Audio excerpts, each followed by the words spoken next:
The human body is constantly at work. It is never completely at rest. For example, even when we are sleeping, our lungs are busy inhaling oxygen and exhaling carbon dioxide. Carbon dioxide is a waste product generated by our body.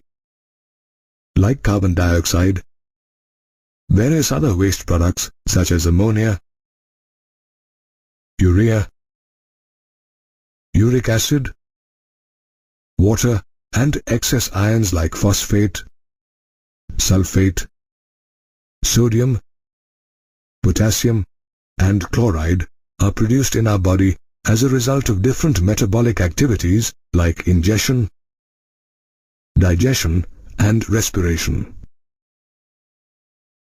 These waste or excretory products, if retained in the body, may prove fatal, and so must be totally or partially removed from our body.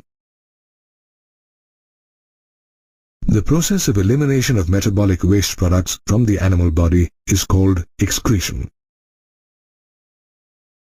Among the different waste products, ammonia, urea, and uric acid are known as nitrogenous wastes. Of these, ammonia is the most toxic and requires a lot of water for its elimination, and is thus excreted only by those organisms that can compensate the loss of water. Generally, bony fishes, aquatic amphibians, and aquatic insects excrete ammonia in the form of readily soluble ammonium ions through their gills or body surface by the process of diffusion. Animals that excrete ammonia are called ammonotelic, while the process is called ammonotelism. As excretion of ammonia requires a lot of water, terrestrial animals have evolved a mechanism to convert ammonia into less toxic forms of urea and uric acid, which help conserve water. Mammals, including humans, and many marine fish and terrestrial amphibians excrete urea. Excretion of nitrogenous wastes in the form of urea is called ureotelism, and such animals are called ureotelic animals. In these animals, the liver converts ammonia into urea by the ornithine cycle and releases it into the blood. The urea in the blood is then filtered by the kidneys and excreted. However, in some animals, a small amount of urea is retained in the matrix of the kidney to maintain the required osmolarity. The least toxic form of nitrogenous waste is uric acid. Though excretion of uric acid involves a lot of energy, it helps conserve water considerably, as it is excreted in the form of pellets or paste involving very little water. Some animals excreting uric acid are reptiles, insects, land snails, and birds. Such animals that excrete nitrogenous waste in the form of uric acid are called uricotelic animals, and the process is called ureotelism. Did you know that in mammals, uric acid is formed by the degradation of nucleic acids and is excreted as a part of urine? As animals excrete nitrogenous wastes in different forms, the structure of their excretory system also varies. The study of phylogeny of the excretory system reveals that primitive animals such as invertebrates possessed simple organs like protonephridia or flame cells, which in the course of time evolved into complex organs such as the kidneys in vertebrates. Flame cells or protonephridia are the excretory structures in animals like platyhelminthes, rotifers, cephalochordates, and certain annelids. Apart from performing the function of excretion, these cells help in osmoregulation, or the regulation of the fluid volume and ionic balance in the body. Another excretory structure is the nephridia, found in many annelids like the earthworm. Nephridia are tubular structures that help remove nitrogenous waste and maintain the fluid and ionic balance. Malpighian tubules are excretory structures found in arthropodans such as insects and arachnids. These tubules, along with removing nitrogenous wastes, perform the function of osmoregulation. The antennal gland or green gland is the excretory structure in crustaceans such as the crab and crayfish. This gland performs the function of excretion and osmoregulation. The kidneys perform the main function of excretion in highly evolved mammals such as man. Along with the kidneys, the skin, liver and lungs also help in the removal of certain wastes from our body. Our skin has sebaceous glands that secrete sebum, through which substances like hydrocarbons, sterols and waxes are excreted. This secretion, however, provides a protective oily covering for the body. Like the sebaceous glands, the sweat glands on our skin also help in the removal of excretory wastes. These glands produce sweat, a watery fluid containing sodium chloride and small amounts of substances such as urea and lactic acid. Moreover, sweat also helps to cool the body's surface. Another organ that plays an important role in excretion is the liver, the largest gland in our body. It breaks down drugs and reduces their toxicity by drug metabolism. It also detoxifies ammonia and converts it into urea, which is eliminated by the kidneys. Moreover, it degrades hemoglobin, hormones, drugs and vitamins and adds it to bile as bile pigments bilirubin and biliverdin, which are then excreted through the feces. The lungs are also excretory organs that help in the removal of large amounts of carbon dioxide, a byproduct of cellular respiration, from our body. In addition, the lungs also help in the removal of water. Besides the kidneys, the skin, liver and lungs, saliva too helps in the removal of small amounts of nitrogenous wastes from our body. Therefore, excretion is an important process which is vital for all living organisms. The excretory organelles may differ from animal to animal and have evolved from simple to complex structures based on the needs of the organism. The excretory system is a biological system that helps in the removal of metabolic waste products from an organism. Much of the excretion in man is executed by the urinary system, which constitutes a pair of kidneys, a pair of ureters, a urinary bladder, and the urethra. Of these, the kidneys play a very vital role.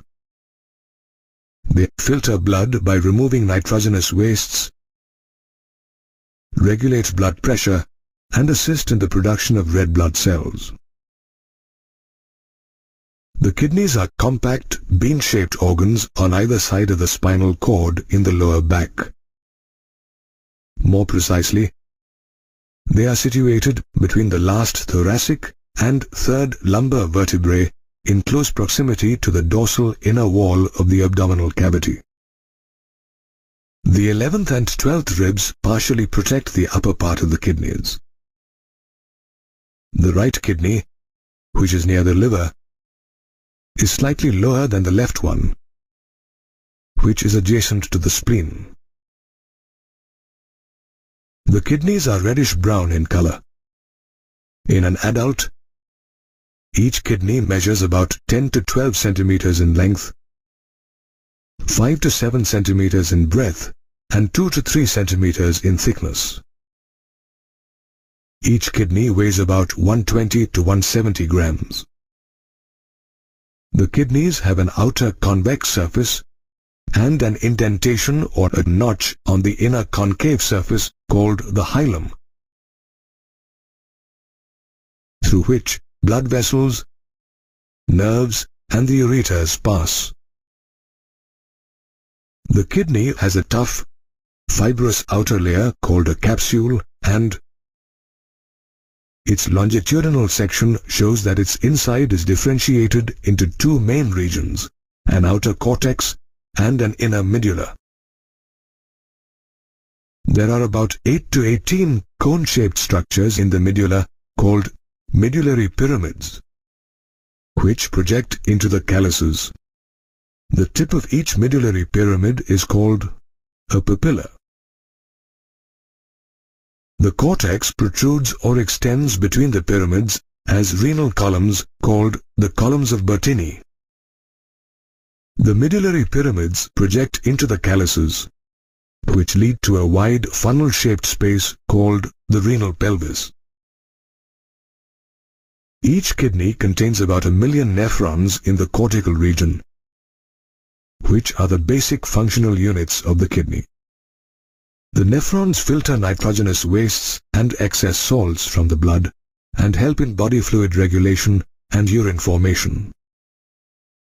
Each nephron has two parts, the glomerulus and the renal tubule.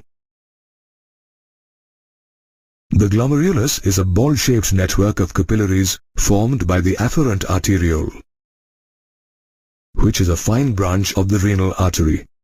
It performs the first step in filtering blood.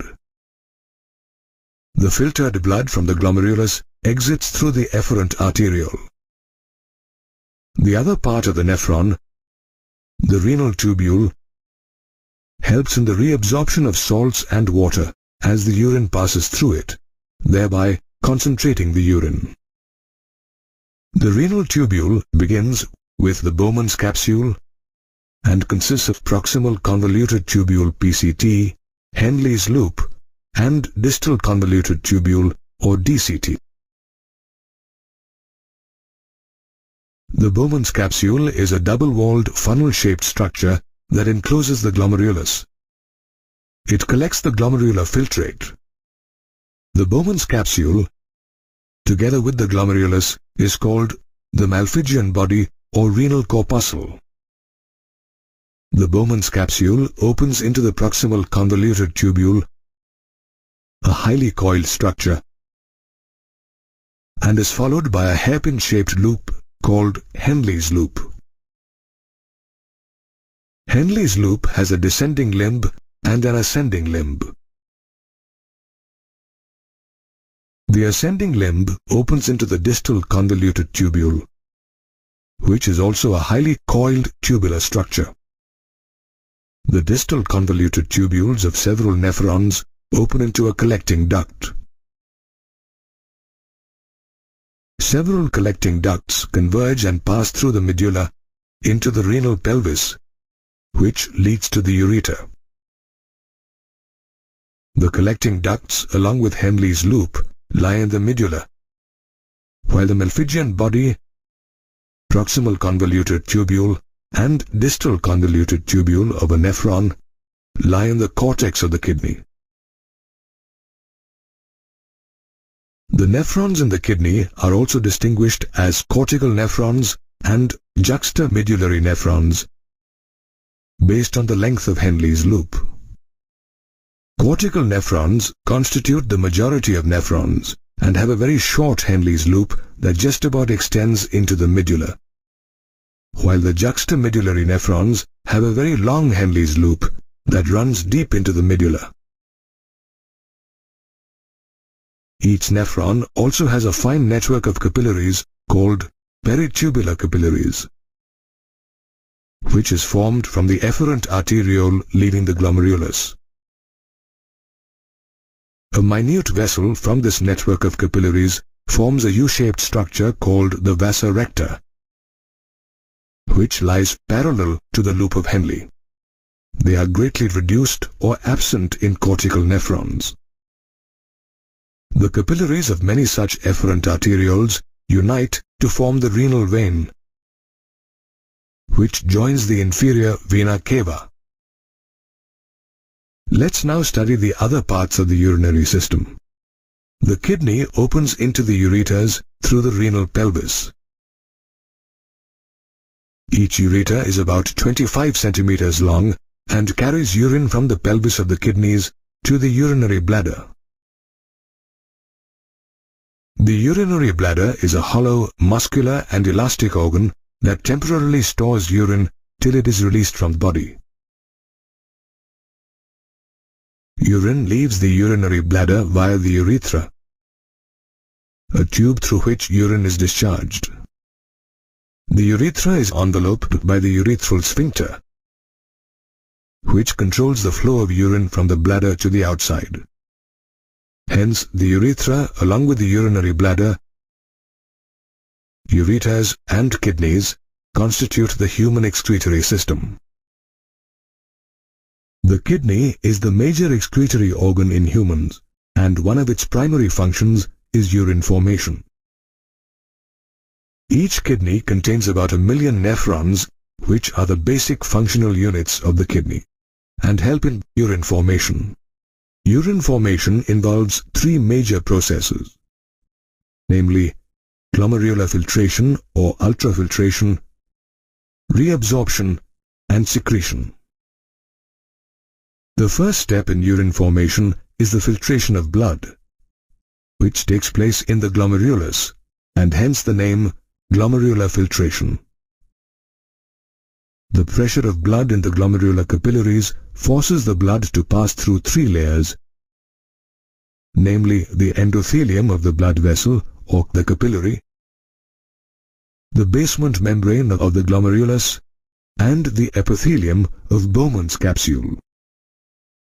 The epithelial cells in Bowman's capsule, also known as podocytes, are intricately arranged, leaving a few minute openings called slit pores or filtration slits. These slits or membranes help in the filtration of blood, and almost all the constituents of the plasma except the proteins pass into the lumen of Bowman's capsule. A reason why glomerular filtration is known as ultrafiltration. Did you know that, on average, the human kidney filters about 1,100 to 1,200 milliliters of blood per minute, which is about 1/5 of the blood pumped out by each ventricle of the heart in a minute? The amount of filtrate formed in the Bowman's capsule of a nephron due to glomerular filtration in the kidneys every minute is called the glomerular filtration rate or GFR, which in a healthy individual is about 125 milliliters per minute or 180 liters per day. The blood pressure in the capillaries acts as a major force in glomerular filtration. Besides, there are certain intrinsic mechanisms in the kidneys that auto-regulate the GFR. The juxtaglomerular apparatus or JGA is one such microscopic structure that regulates the GFR. The JGA is formed by cellular modifications between the afferent and to some extent the efferent arteriole and the distal convoluted tubule or DCT of the same nephron at their point of contact. The juxtaglomerular cells release renin whenever there is a drop in the GFR, which stimulates glomerular blood flow and normalizes the GFR.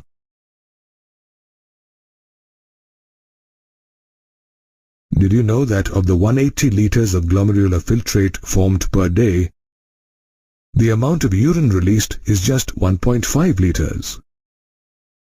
This is because about 99% of the filtrate is reabsorbed in the renal tubules during the process of reabsorption. Reabsorption is performed by the tubular epithelial cells present in the different parts of the renal tubule through active or passive mechanisms. While substances in the filtrate such as sodium, amino acids and glucose are absorbed by active transport, nitrogenous wastes are absorbed by passive transport. Water is also reabsorbed passively in the initial segments of the nephron. Apart from absorption, the cells in the renal tubule also selectively secrete substances such as potassium and hydrogen ions and ammonia into the filtrate to maintain the pH and ionic balance in body fluids. This process of reabsorption and secretion occurs in different parts of the renal tubule, namely the proximal convoluted tubule or PCT, Henle's loop, and distal convoluted tubule. The collecting duct also takes part in the process. The proximal convoluted tubule is the section of the nephron situated between Bowman's capsule and Henle's loop. The glomerular filtrate from Bowman's capsule enters this tubule, which is lined by cuboidal, brush border epithelial cells that help to increase the surface area for reabsorption. The proximal convoluted tubule reabsorbs about 70 to 80% of the electrolytes and water and almost all the essential nutrients and vitamins. It also selectively secretes ammonia, hydrogen ions and potassium ions into the filtrate and absorbs bicarbonate to maintain the pH and ionic balance of body fluids. The proximal convoluted tubule is followed by Henle's loop, where minimal reabsorption takes place. However, the region plays a vital role in maintaining the high osmolarity of medullary interstitial fluid. The descending limb of Henle's loop is permeable to water and almost impermeable to electrolytes, which helps concentrate the filtrate as it moves down.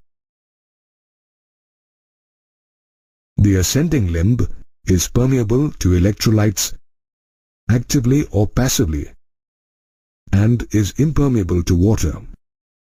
Therefore, electrolytes pass into the medullary fluid and dilute the concentrated filtrate as it passes upwards.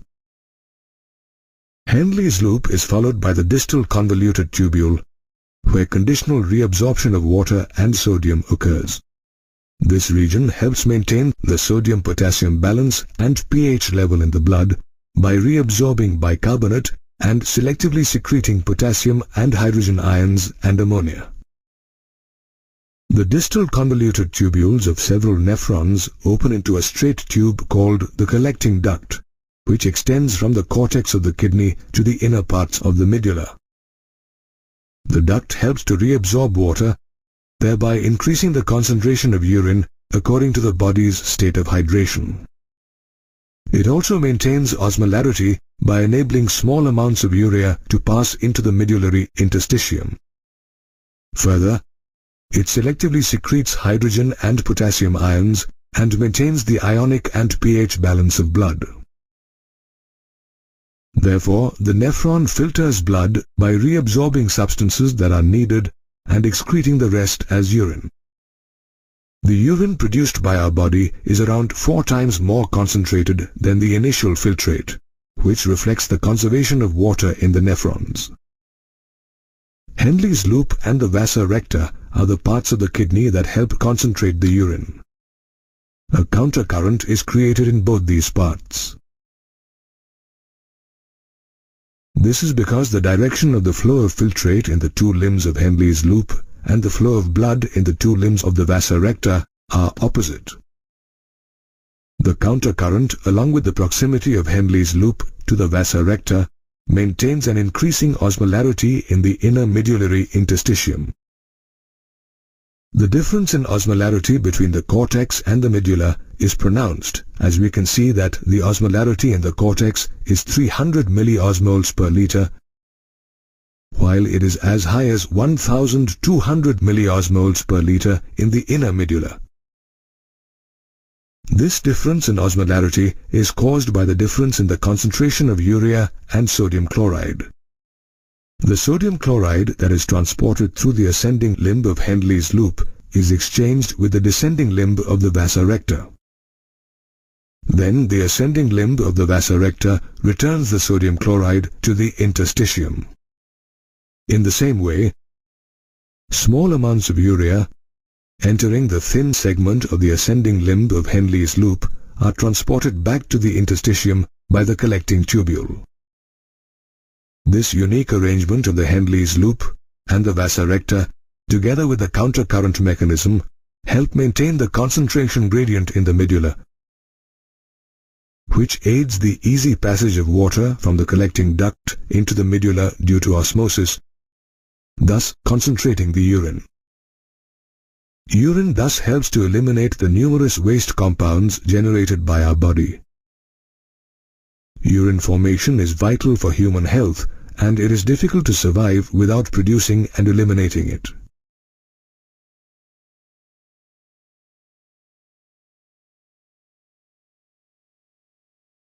Kidney functions are monitored and regulated by the hormonal feedback mechanisms of the hypothalamus, juxtaglomerular apparatus or JGA, and heart. Our body has several osmoreceptors that are activated by changes in the volume of body fluids, volume of blood, and ionic concentration. An osmoreceptor is a sensory receptor that detects changes in osmotic pressure.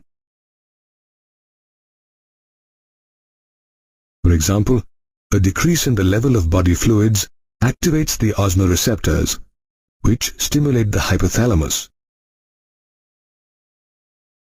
which in turn neurally stimulates the neurohypophysis of the pituitary to release the antidiuretic hormone or ADH or vasopressin.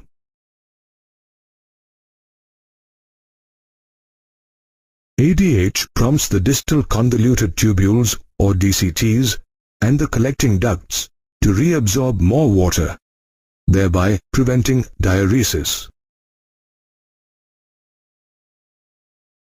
On the other hand, if the fluid volume in the body increases, the osmoreceptors suppress the release of ADH, leading to increased excretion of water in urine. ADH also has the ability to constrict the blood vessels. This increases blood pressure, thereby increasing the glomerular blood flow in the kidney and consequently the glomerular filtration rate or GFR. Like the hypothalamus, the JGA also plays a vital role in regulating kidney functions. The juxtaglomerular cells detect a fall in the glomerular blood pressure or GFR and release a peptide hormone called renin. Renin converts angiotensinogen in the blood into angiotensin 1, which is further converted into angiotensin 2. Angiotensin 2, a powerful vasoconstrictor, constricts the blood vessels, thereby increasing blood pressure, which stimulates the cortex of the adrenal gland to secrete aldosterone. Aldosterone increases the reabsorption of sodium and water from the distal parts of the renal tubule, resulting in an increase in blood volume, which increases blood pressure and GFR. This complex mechanism is commonly known as the renin-angiotensin mechanism.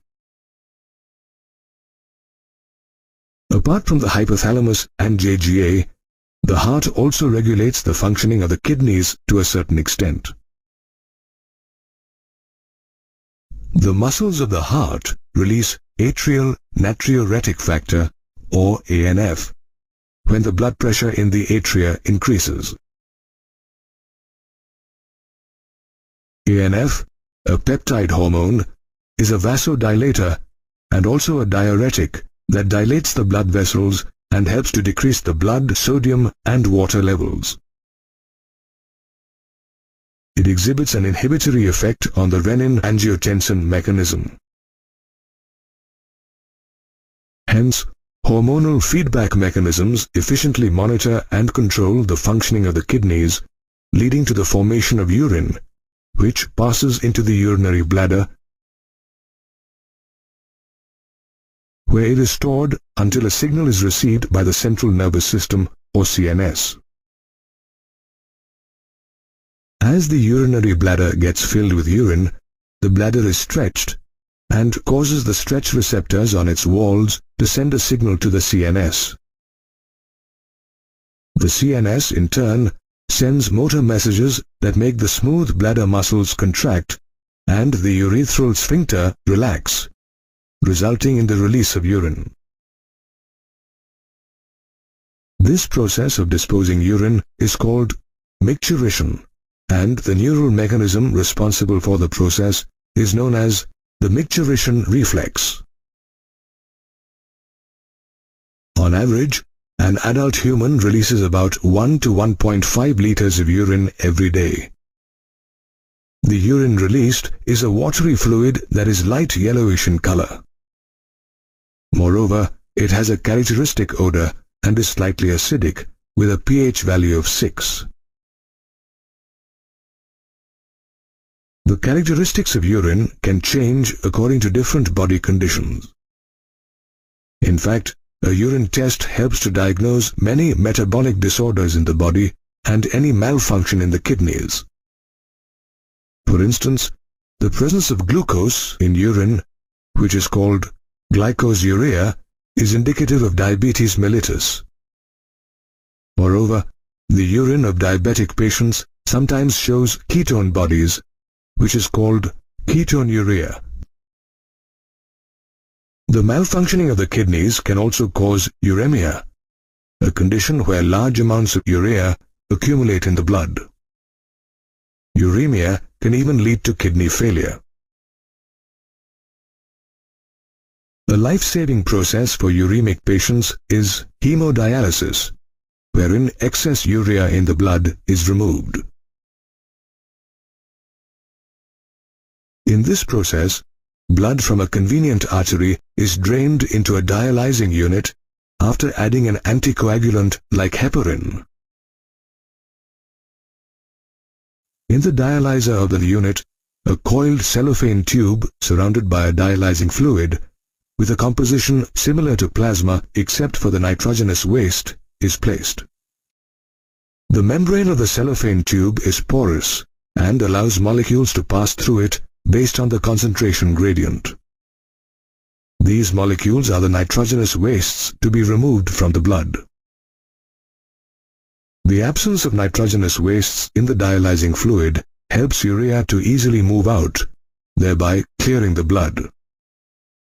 Antiheparin is added to this cleared blood, and it is pumped back into the body through a vein.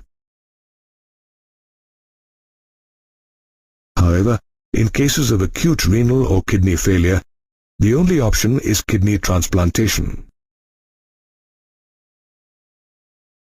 In this process, a functioning kidney from a donor is transplanted in the patient.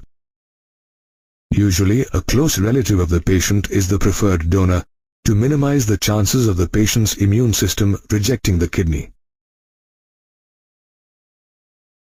Other disorders due to the malfunctioning of the kidneys include the formation of stones or insoluble masses of crystallized salts within the kidney, a condition known as renal calculi. These stones are usually salts of calcium, mainly calcium oxalate or calcium phosphate. Such stones are also formed in the ureter and the urinary bladder. Another disorder affecting the kidneys is glomerulonephritis, wherein the glomeruli of the kidneys get inflamed. Therefore, the functioning of the kidneys is efficiently monitored and controlled by hormonal feedback mechanisms, and even a slight dysfunction or disorder may lead to severe diseases of the kidneys.